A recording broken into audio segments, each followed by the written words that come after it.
हितचिंतक आणि मोठ्या संख्येने उपस्थित भैयांवर प्रेम करणारे सर्व बंधू आणि भगिनी, मला असं वाटतं की आमदारांचा एवढा मोठा वाढदिवस हा लांजा-लांजापूर मतदारसंघानं पहिल्यांदाच बघितला असेल.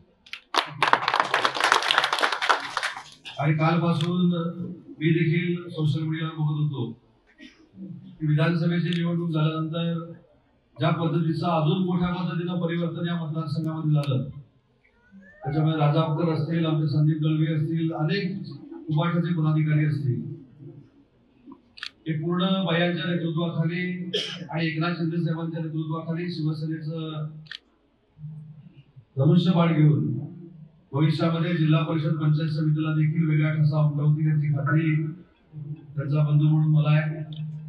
आणि इथं आल्यानंतर हे जाणवतं की आता युबीटी खाली झाली, उभाटा खाली झालेली आहे. आता कोणाला जिकडे जायचं तिकडे जाऊ दे, काही अडचण नाही. त्याच्यामुळे मला असं वाटतं की ज्या पद्धतीनं आमदार व्हायच्या अगोदर भैयांनी या संपूर्ण मतदारसंघामध्ये विकास कामाला सुरुवात केलेली होती, त्याचीच पोचपावती शिवसेनेचे उमेदवार म्हणून भैयांना मतदारांनी दिली. त्याबद्दल देखील आपल्या सगळ्यांचे मनपूर्वक मी आभार मानतो.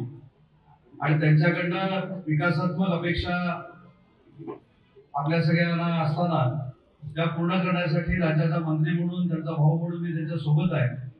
आणि स्वतः राज्याचे मुख्यमंत्री आणि दोन्ही उपमुख्यमंत्री आदरणीय भैयांसोबत आहे, ती खात्री देखील आपल्या सगळ्यांना असेलच.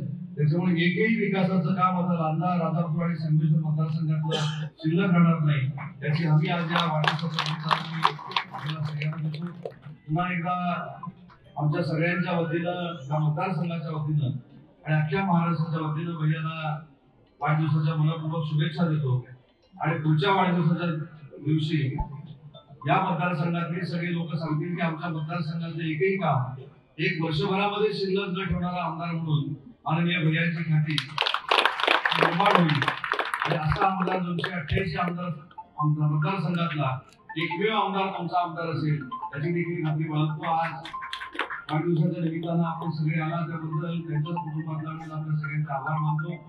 आणि तुमच्या आमच्या दोघांकडे ज्या काही सेवेच्या अपेक्षा आहेत त्या भविष्याच्या कालावधीमध्ये पूर्ण केल्या जातील, हा देखील शब्द देतो आणि सांगतो. जय हिंद, जय महाराष्ट्र.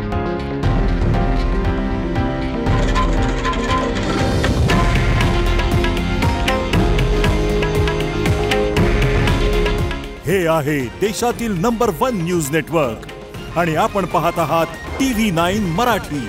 काळजी तुमची, हित महाराष्ट्राचं.